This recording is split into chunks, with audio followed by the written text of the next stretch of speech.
Crisis doesn't create character, it reveals it. This truth hits harder the moment your life begins to fall apart, when the ground beneath you starts to crack, when the phone stops ringing, and when the people you thought would stand beside you go silent.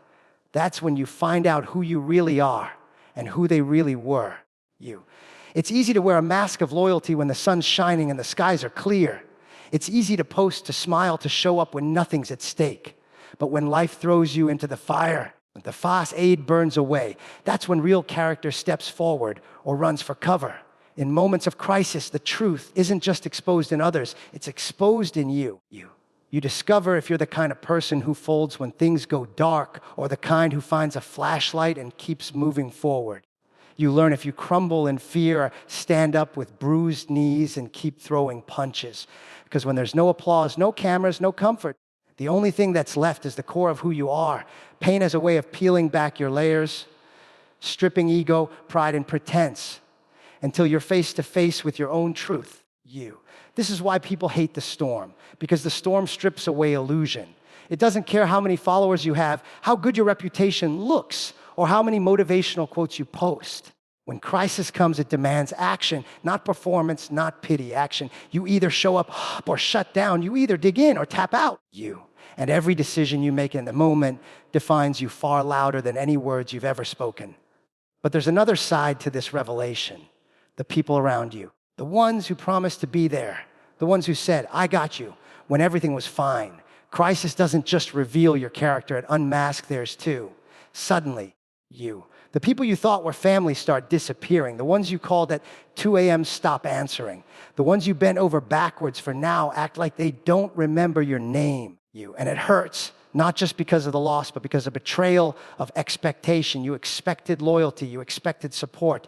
But crisis came and it revealed the truth. See, you. Everyone wants to be a wingman in peacetime, but few are willing to fly into a firefight for you. And that's okay. Not because their absence is excusable, but because it's instructive. You needed to see it. You needed the storm not to break you, but to break the illusion of who's really on your side. Crisis shakes the tree. It rattles the branches.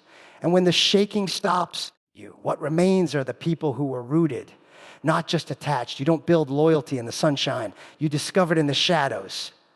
You don't find integrity in the applause. You find it in the silence when no one's watching and you still choose to stand tall. You learn that some people only loved you for the version of you that served them. The moment that version broke, so did their love. Crisis didn't make them that way. It just pulled the curtain back. They were always that way. You just couldn't see it until the fire lit the room. Yeah, and maybe that's the greatest gift hidden inside every hard time. The mirror it holds up, not just to show you your own face, but the faces around you. Not the ones they painted, but the real ones underneath, because crisis has no use for masks.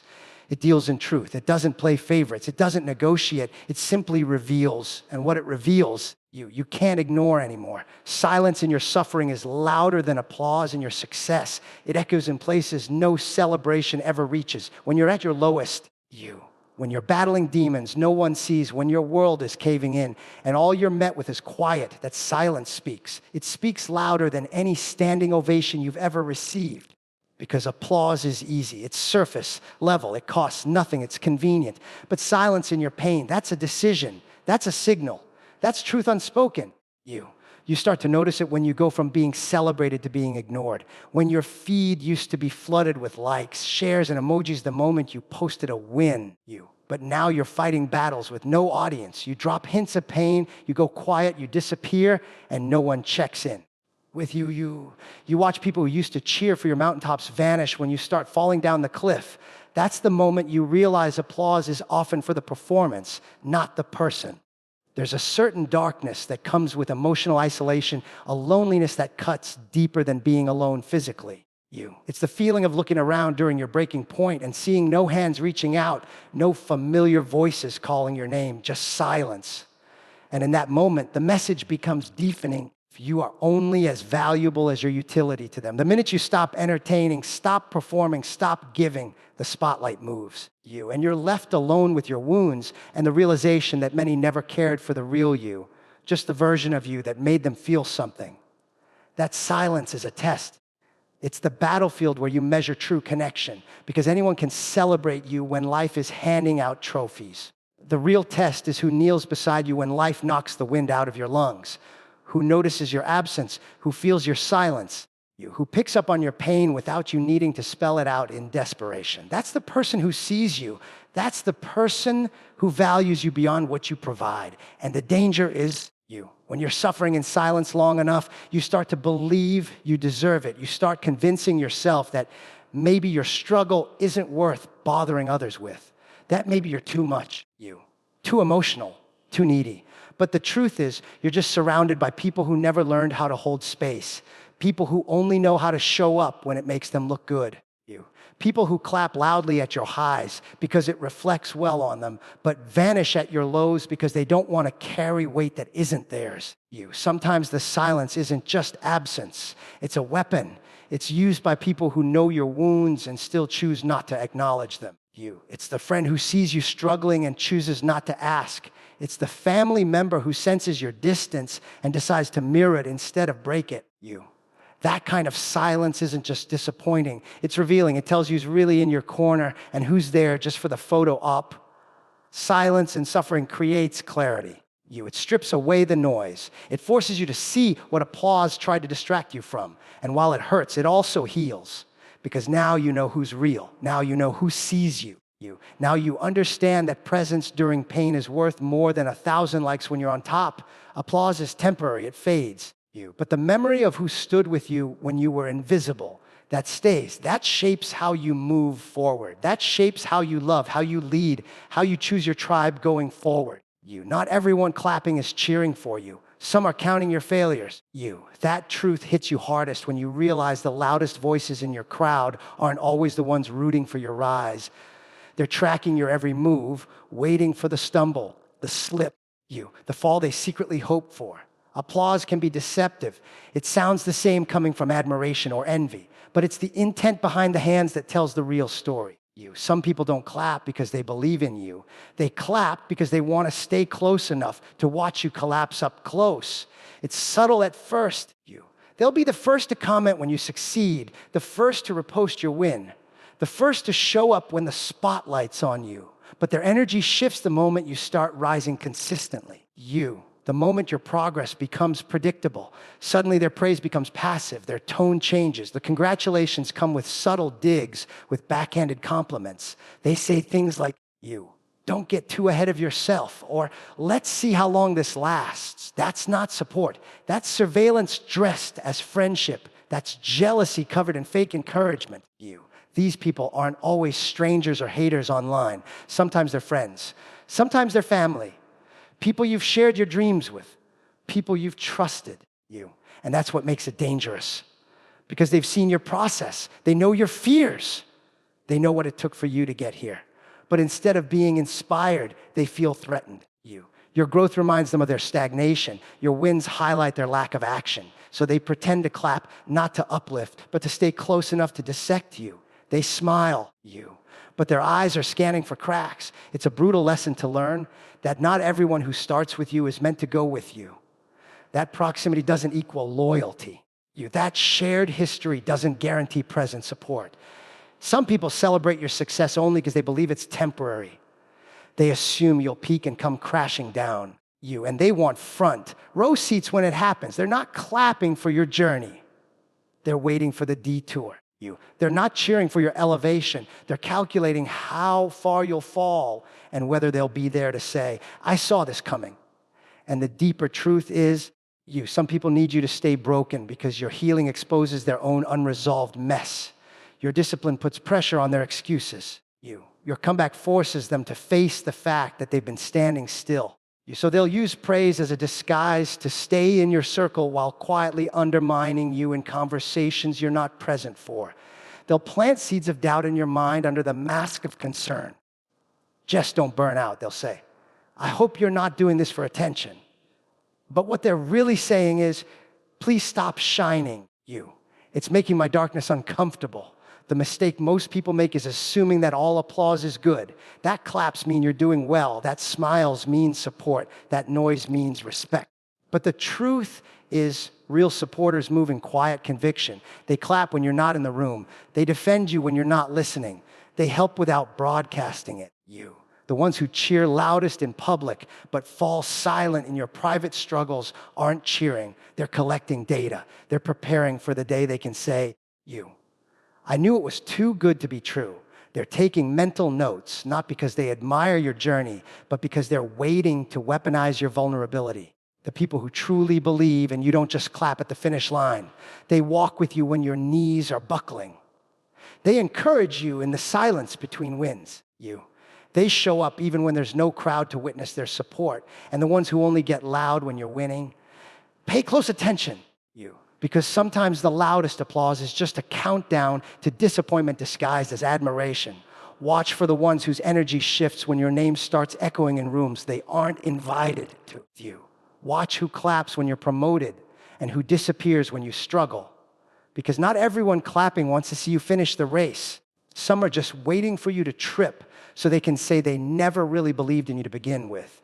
If someone only shows up when it benefits them, they were never on your team. Loyalty that only functions when there's something to gain isn't loyalty at all. It's leverage disguised as friendship. These kinds of people are transactional by nature. They move in when there's light, when the momentum is strong, when your name is being called in rooms they want access to. But the moment the spotlight fades, the moment things get quiet, heavy or inconvenient, they vanish like they were never there. That's not a teammate. That's a tourist passing through your life when the weather is good. Real teammates are consistent. They don't clock in and out based on personal gain.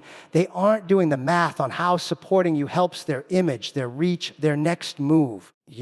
They don't pull out calculators when it's time to invest in you emotionally, mentally, spiritually. But the ones who do, they operate with a quiet agenda.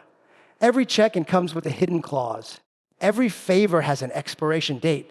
Every compliment is bait, not belief. They're not supporting your mission. They're scanning it for opportunities that benefit them.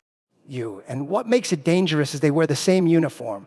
They use the same words as your real allies. They show up just enough to look legitimate. But if you rewind the tape, you'll notice the pattern.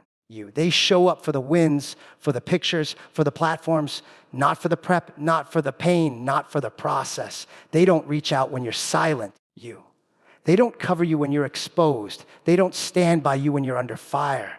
Because their loyalty isn't to you. It's to what you represent when things are good, These people are subtle. They won't announce their self-interest. They'll position it as collaboration, as partnership, as being in this together. But the scoreboard doesn't lie. The effort isn't mutual. The investment isn't equal. And deep down, you feel it. You sense the imbalance. You notice how their interest spikes the moment you gain momentum and how it disappears the moment you pause to catch your breath. That's not a team dynamic, That's a one-sided contract you never signed, but kept honoring out of habit or hope. True teammates don't need cameras to show up. They don't need a stage to be present. They support you in rooms that don't benefit them. They fight beside you in battles that don't belong to them. And they don't tally their efforts like it's a scoreboard. But the others, the ones who only arrive when the spotlight's bright and the energy's high, they're just opportunists with good timing. Their version of commitment is conditional to you. It only exists when it's easy, when it pays, when it lifts them too. You'll notice their absence most when the cost of loyalty rises. When things start falling apart, they'll start falling back. When you're no longer useful to their narrative, they'll rewrite the story as if you were never a chapter. You'll see how quickly they move on, how easily they replace you, how quiet they get when your life requires real presence and not just performance. And that's your clarity. That's the moment you stop questioning your worth and start questioning their intentions, Because being on a team means sharing the weight, not just celebrating the win. It means sticking through the messy middle, not just posing for the photo at the finish line. It means knowing someone's character well enough to trust them in the dark, not just follow them in the light. If someone's loyalty depends on conditions, on outcomes, on attention, then they were never aligned with your mission. They were aligned with your momentum, and momentum changes. Seasons shift, circumstances evolve. The ones who are truly with you, you don't have to wonder. You don't have to chase. You don't have to ask twice. They show up not because it benefits them, but because that's what teammates do. you. Trust isn't what people say, it's what they do when there's nothing in it for them. Words are easy, promises are cheap, declarations of loyalty, love you, and support sound noble until they're tested in a moment where standing beside you doesn't offer reward, recognition, or return. That's where the truth begins. In the silence between actions, in the empty space where self-interest dies and integrity has to take over. That's the battlefield where trust is either proven or destroyed, when it's inconvenient, when it costs something to you, when no one else is watching and there's nothing to gain but everything to reveal. Most people are good at saying the right things. They've mastered the timing. They know how to sound supportive, how to echo what you want to hear, how to present themselves as trustworthy. But trust isn't a script. It's not a performance. It's a pattern, And the only way you see the truth is to watch how someone moves when there's no incentive, when there's no praise, no benefit, no stage. When the lights are off and you're down, that's when trust is built or broken. You can't measure loyalty by who shows up to celebrate your wins. You measure it by who shows up to guard your wounds. Trust is formed in the shadows, in the private sacrifices that never get posted. In the subtle moments when someone does something for you and doesn't need a thank you, a favor, or a spotlight in return. It's the friend who checks on you without needing to be asked. It's the one who supports your growth, even when it doesn't serve their agenda. It's the person who doesn't flinch when your reputation takes a hit because they know who you are behind the noise. People will tell you they're with you, that they've got your back, that you can count on them. But those words mean nothing if they vanish when the weather changes. Anyone can speak loyalty in the sunshine. Real trust lives in the storm. It's what's left when the applause fades, when the doors close, when your name isn't trending anymore. It's the actions people take in your absence, the decisions they make that protect your name, even when you're not around to hear it. It's what they do when they could choose to walk away, but stay anyway, when they could remain silent but choose to speak up, when they could benefit by turning on you but stand by you instead. Trust is a quiet force. It doesn't need attention. It doesn't demand recognition. It's steady. It's consistent. It doesn't change based on the room or the audience. That's what makes it powerful and rare. Most relationships today are built on usefulness, not loyalty. People stick around as long as you're convenient, as long as you're valuable, as long as being close to you serves a purpose. But the second the balance shifts, when you're struggling, when you need help, when things aren't perfect, they slip away. Not because they can't handle your darkness, but because your darkness doesn't serve them. That's where the true nature of trust is revealed, in discomfort, in inconvenience, in quiet sacrifice. It's not the grand gestures that prove someone's loyalty. It's the consistent, small choices they make when they have every reason not to. The kind of trust that holds weight is built by actions no one sees. It's tested when standing with you might cost them something, their reputation, their comfort, their pride, and they choose you anyway. That's trust. Not words, not smiles, not perfectly timed compliments, but unshakable action in the absence of gain. When someone proves they're with you not because of what you do for them, but because of who you are to them. That's where trust lives, not in talk, but in sacrifice, not in presence when it's easy, but in loyalty when it's hard. Not in declarations, but in quiet decisions that show they're not there for the benefits. They're there because they believe in you, period. True allies stand in the trenches. They don't throw ropes from a distance. When life hits hard and you're knee deep in chaos, pain, or loss, that's when you find out who's real. Anyone can stand safely on the sidelines, offering advice, tossing in a rope, or shouting encouragement from above. That's easy. It keeps them clean. It maintains comfort. But the ones who truly care, the ones who are cut from the cloth of loyalty and heart, they climb down into your darkness with you. They don't ask for the perfect version of you. They don't wait for you to be okay. They don't stay back and coach you through your pain. They come sit in it with you. The trench is where truth lives. It's the raw, ugly, unfiltered space where facades are shattered and the soul is exposed. It's where depression suffocates, betrayal stings, anxiety eats at your thoughts, and failure feels permanent. It's the place where your strength fades and your faith runs low. And that's exactly where most people disappear. Because it's not glamorous to be in the trench. The There's no glory in being beside someone who's broken. There's no status attached to sticking around during the fall. The people who throw ropes from a distance will tell you they're helping you, but what they're really doing is avoiding the weight. They want the badge of being there for you without carrying any of the burden. They want to be seen as supportive without stepping into the storm. But true allies don't calculate the risk before choosing loyalty. They don't ask what it will cost their image, their peace, or their time. They see you hurting, and that's all they need. They step into your mess without flinching, not because they have the answers, but because they know presence matters more than solutions. They know sometimes the most powerful thing they can do is sit beside you while everything's burning and say, I'm not going anywhere. That kind of loyalty can't be taught. It's built through experience, empathy, and a level of emotional courage most people don't possess. A rope from a distance is safe, but it lacks intimacy. It says, I'll help you, but only from here. It's conditional, it's cautious. And while it might feel helpful in theory, it doesn't hold up under pressure. Because when you're drowning, you don't need strategy. You need someone who will swim.